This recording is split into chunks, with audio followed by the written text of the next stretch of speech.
Hi Waters, welcome to our first installment of Just Our Tip Tuesday. So each Tuesday or every other Tuesday, depending on what we have going on, we're going to come to you with a tip from our tip jar from one of our athletes or maybe from one of you. If you like our video posts, please like our video, and then underneath the comments you can write us or send us a question and we will put it in our jar. So would you like to pull out the first tip? Yeah, let me see what we got here. So the question today is if we have any tips for beginning CrossFitters, and yeah, I mean I think we do. Yeah. What do you think of some? Yeah, absolutely. So I think we give them good five tips. So Yeah. So let's take the first one. So if you watched our video post from yesterday, we talked about it was Macros Monday. So each Monday or every other Monday we're going to come to you with a live macros post. But you are what you eat. So when you put junk in your body and you expect to perform extremely well, you're not. If you eat junk, you're going to perform like junk. So if you eat good, you're going to perform well. So make sure that you understand the nutrition side of things. So stay tuned to our video blogs for our Macros Monday post. So Yeah, and building off that, this is even something we talked about yesterday, but writing it down. And it can be a lot of things. It can be nutrition. We talked about it yesterday in our post, but in this one, I think my point is writing down your workouts and recording what you're doing.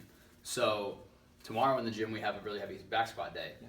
You should record what you get to so that you actually can know if you're getting better, because if you don't write it down, well, how do you know if you got better from last March to this March? Yeah.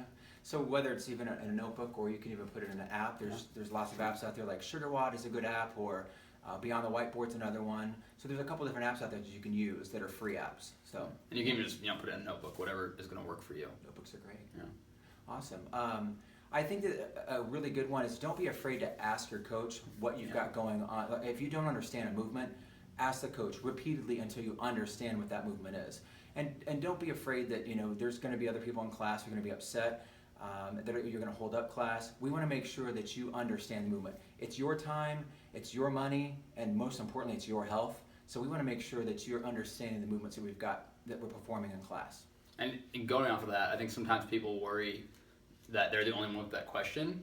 I almost guarantee you if you have a question about it, somebody else next to you has a question about it too. Yeah, good point. And with that, speaking of movements, one I immediately think of is scaling, which is super important. We will always scale in our box. It is your body and your limits, and you have to understand what those are.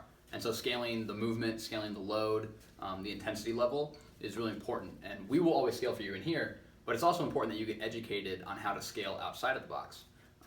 That way, if you're ever traveling, if you're just, at home on a Sunday and you're like, I want to get a workout in, you understand how to scale movement back for yourself. And then also, one thing we tend to do is if you're new to CrossFit, we won't let you go above 75% of the intensity for at least 4 weeks, leading into it, so that we don't overstimulate your CrossFit to start. And that's with the movements and the loads as well. Yeah. So that's going to be both. So that's your intensity side. I would say one of the most important points in the end would be your rest, recovery, and being able to mobilize. So resting is crucial. This is so much fun. So when you come through the doors, you're going to have a blast.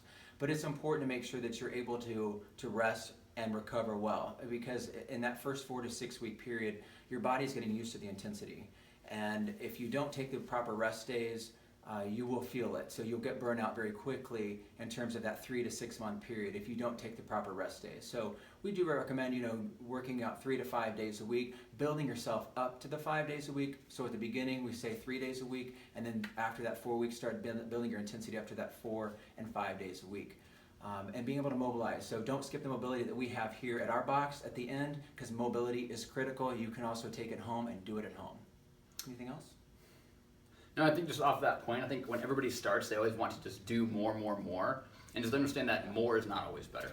Absolutely. So take your rest days, mobilize, all those things Jason just talked about. Yeah. That's just our tips today. Thanks.